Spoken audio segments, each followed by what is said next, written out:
Hey guys, this is Tobias with Two Real Effects, and today I'm going to show you how to do a bottle sweat render that's actually animated, where the water actually moves along the surface of this bottle using Cinema 4D, X Particles, and Arnold Render.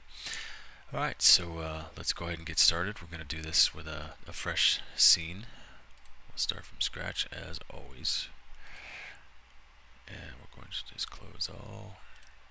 We'll start new here. Alright, first thing we're going to do is go ahead and start to create our scene that we're going to work in here. Now I have Studio version of Cinema 4D here, so we can just go into our content browser. If you do a search for a bottle, you'll find that there's just kind of a generic wine bottle right there in the content browser. Now there's a couple things we're going to do to this. Just to prep, we're not going to use the label that's on this bottle, so I'm just going to go ahead and delete it. We're also going to change the scale. Let's make that really big. You'll see why in a second. Okay, just to get our foot in the door there. We're also going to go back to our content browser and just pull up a Studio Cyc. This is actually from the Grayscale Gorilla Light Kit Pro, which is also another product I highly recommend. I'm just going to grab a cyc there. These are really easy to create. If you don't have one, just create a plane and use a bend deformer, and you'll be pretty much in the same spot. Okay, and again, we're not going to use that texture on that because we're going to be doing all of this in Arnold, and we're just going to sort of set our viewport up here the way we want it. Alright, I'm going to just create a camera, make it a wide angle. I'm also going to add the Arnold tag to this so I can control things like exposure later on if I want to, but for now it's just going to be fine. I do want to sort of get my framing right the way I like it, just for our master shot then, and once I do that I just want to go ahead and lock that camera by adding a protection tag on that. Okay, and we can just bounce out of this if we need to, just to sort of move around things and check it out. Alright, but in the meantime, let's go ahead and look through that. Okay, first things first, let's just get our bottle material going here in our cyc, the Studio Cyc, and let's just go ahead and get rid of that. We don't need the wine bottle. The red wine we don't need either. It's just going to be an empty bottle. The cork will render in Arnold even though it's a C4D material. Another great thing, like I said, about Arnold is that it does render C4D materials for the most part pretty well. It doesn't get way into the complicated layers and all of that kind of thing, but for very simple textures it will render just fine without having to do any conversion. But anyway, let's get started with a bottle. Glass bottle. Let's expand our bottle lathe right there. Okay, and let's just start working on this material here. We don't need any diffuse. I'm going to just use refraction. So glass, let's say, I think I use like a light green, bluish kind of look in our demo there. So I think that should be about good. I think I used like a 0.75 refraction. Yeah, that seems about right. Alright, so that just gets us started there. Then we want to start working on our particles and getting them on this bottle, and also making it so that they will slide down the surface of the bottle over time. So we're going to go ahead and create an X Particles system. Go to our emitters, create an emitter, and we are going to emit from the object, which is this bottle lathe, right? So we're going to just drag that right into there, and we want to emit from the polygon area. Alright, and our emission, we just want to set number of particles in the scene at all times. Let's go 2000. Okay, shots, that's fine. Speed, we don't need any speed because our motion is going to be controlled by the modifiers in X particles. Alright, and our radius we are going to change down to 0.1. I'll explain why in a second. And for the sake of our just visibility here, we're going to change this to a box. Alright, now let's just see if we get anything first of all. Okay, kind of hard to see, but they are there. Let me just go back to this emitter. I'm just going to increase the radius just so you guys can see that they are there. Okay, so there it is. Those are all the particles that we created. Now we're going to turn these into water drops and just have them move slowly across the surface towards the floor there. Alright, I'm going to go ahead and, you know what, for the sake of the tutorial, I'll just leave this radius at 1 until the very end, and then we'll change that down. Alright, so the next thing we need to do is add a generator that's going to actually create the water sort of smooth surface of this, and that is going to be a skinner. Alright, now our skinner needs us to tell it which object are we using as the source, and that is actually our emitter. Alright, looks ridiculous at first, and you know what we need to do then is just go in and actually adjust what the settings are for the skinner. Now in my little test that I did, I found that the surface Yville actually worked out best as far as the render. Our surface levels down to about 50%, and this is where we're using our source to control the size of the area of the particle that we're rendering out. So leaving that at source and go back to the emitter, go to our emission and the radius and change this down to 0.1. You're not going to see any of this effect until you make a couple of more adjustments here. One thing we do need to do is preserve the volume, because that helps read the area of the particle as far as how the skinner is creating this polygon surface around each particle. Alright, and we also want particles, of course, because we need to tell it that there's particles there that are generating on that surface, right? So our radius on this, let's just bump this down a lot. Take a couple more samples there, and let's see, our custom radius source is based on source render polygon size. This is not going to take effect until we render, but in our viewport, obviously we need to see something. There we go. Okay, so this is affecting the polygon size, and the render polygon size we actually want to render smaller than this when we do our final render, because we don't want it too blobby.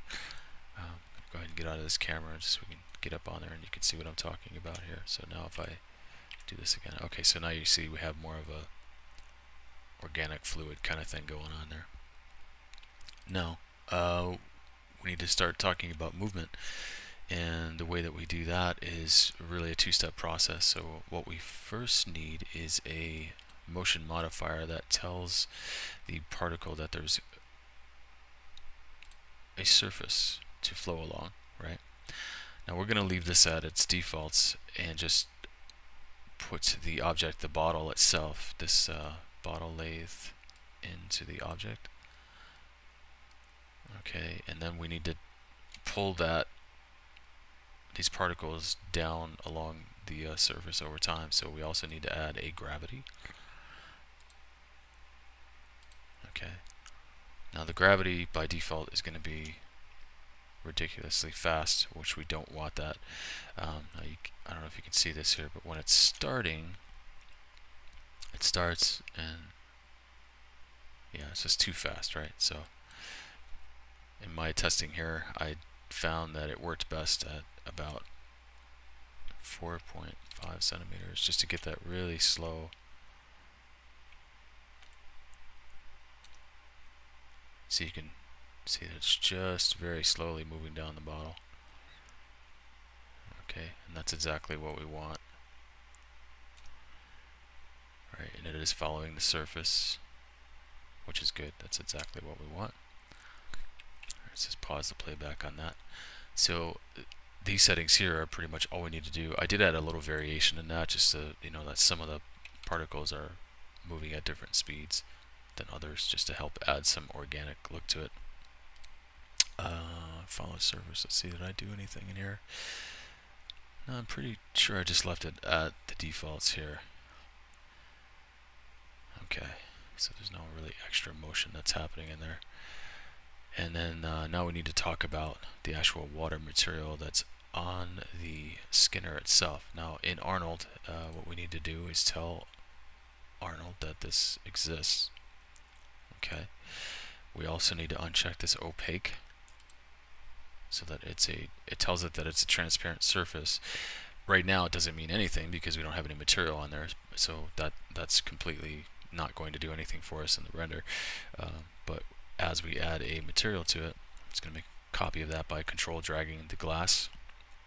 I'm going to rename this water, or whatever you want to call it, it's fine. I'm going to add that to the Skinner. Go ahead and adjust this. Let's see, now I don't want any specular on the water. I do want it to be more or less white with a slight tinge of blue. Okay, and let's see here. My water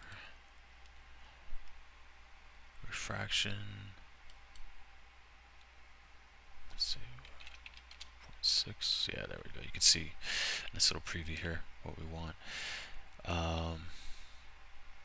Obviously it's completely refractive, so we need to have that full weight on there. And I do want to add a little bit of specular just to get some surface highlight onto that. So I'm just going to use a very, very, very small number here, 0.01.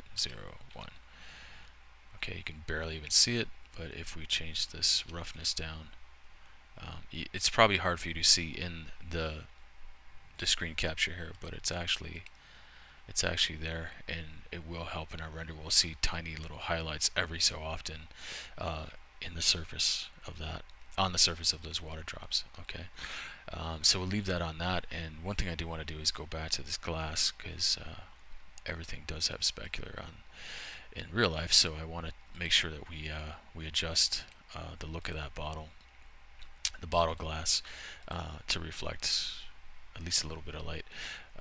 So we're going to do 0.1. We don't want it to be too gel-like, so we're going to bring this roughness down, probably about half of what it is by default. So you see we get a little bit of highlight there on that. Now you could do something similar to this if you wanted to on the water drops, if you want. If you're not happy with, you know, just a tiny amount, you can see there's a little bit there now.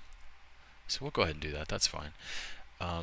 Now this is a good time to start bringing in some lighting and open up our Arnold IPR so we can see what the heck is going on here. So first let's start with let's just do a quad light. Let's get out of this camera here.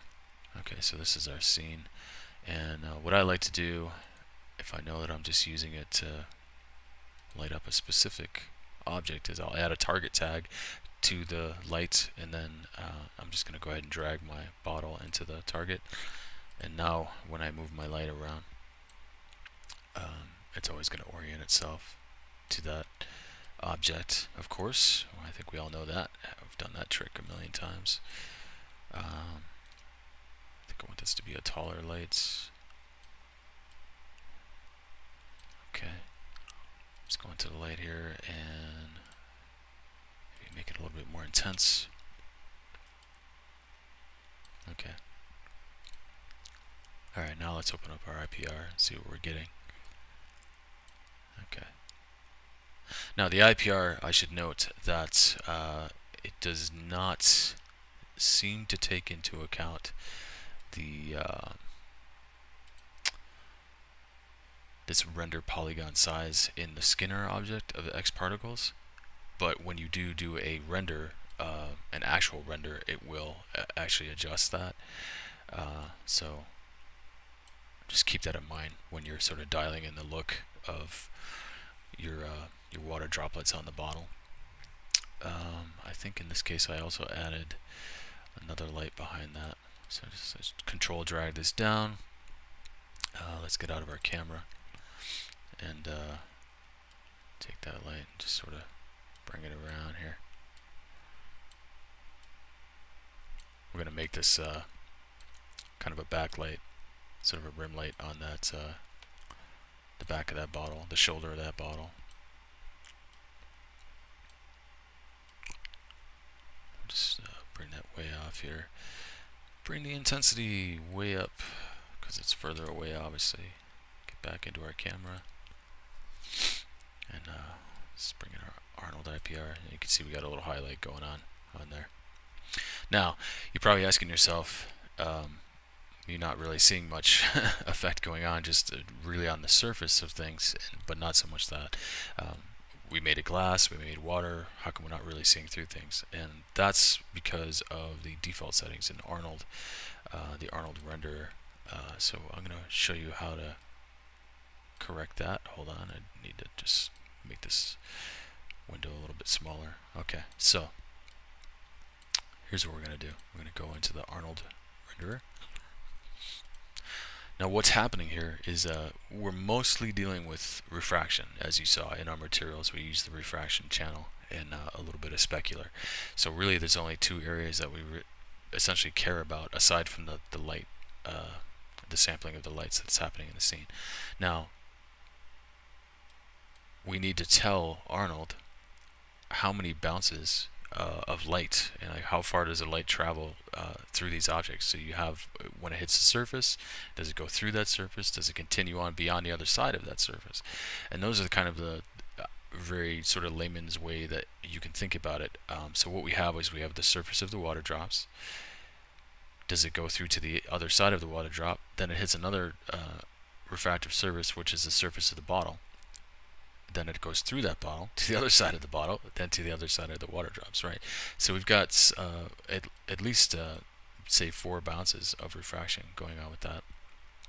I like to just go ahead and turn these things on here, client values, just so we don't get any fireflies here. So what we want to do is let's bump this up, this refraction up. You can see immediately we're seeing through the bottle, and we can turn our diffuse down. We only have, I think, sure, we're not actually getting much noise in that refraction channel, so we can turn that down. We could stand to use a little bit more light though, so let's just make sure that we're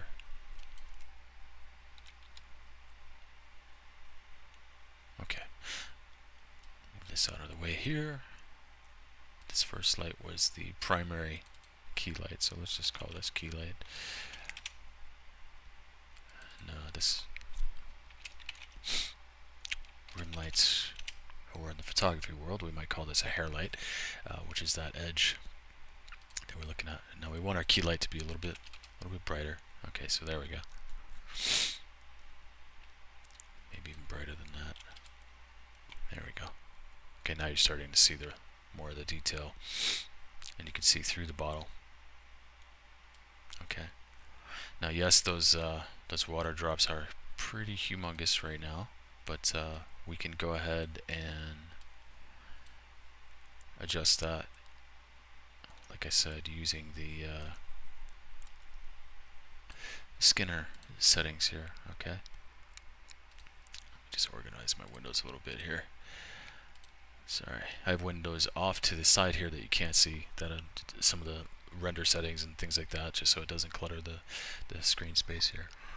Alright, now as I said, you can control the size of your particles in the actual render. Let's shift F back to the beginning and then hit F8.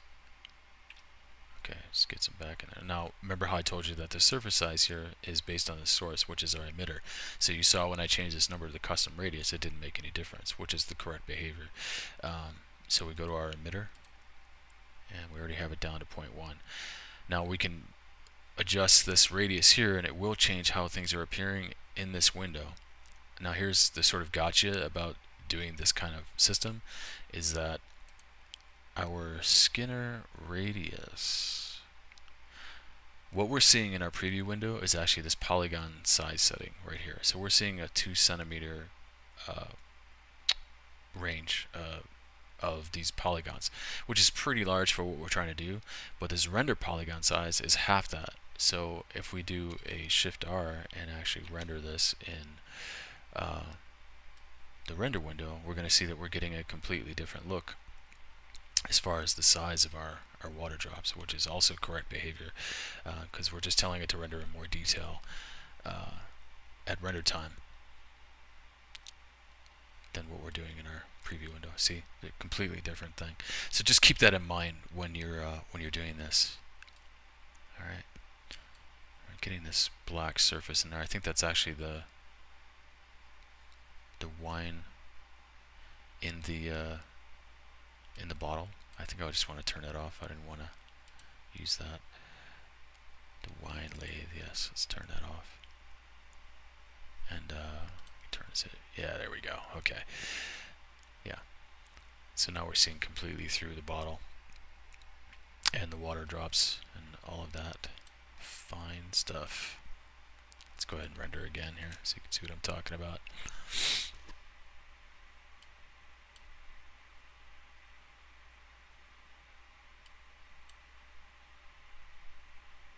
Of course, it's going to take a little bit longer this time around because our refraction, remember we had more bounces just to complete the light travel completely through the bottle and all the little water drops on the surface. Okay. So that gets us the general look that we're going for. I don't need to sit here and wait for this to finish, but the important thing that I was telling you is that these water droplets actually do move along the surface. If you watch carefully, the gravity does pull them down over time, which is a pretty cool effect.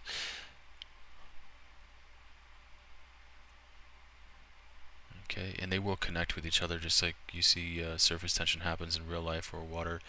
When it gets close to another drop, it sort of connects to it and all that kind of thing, or disconnects.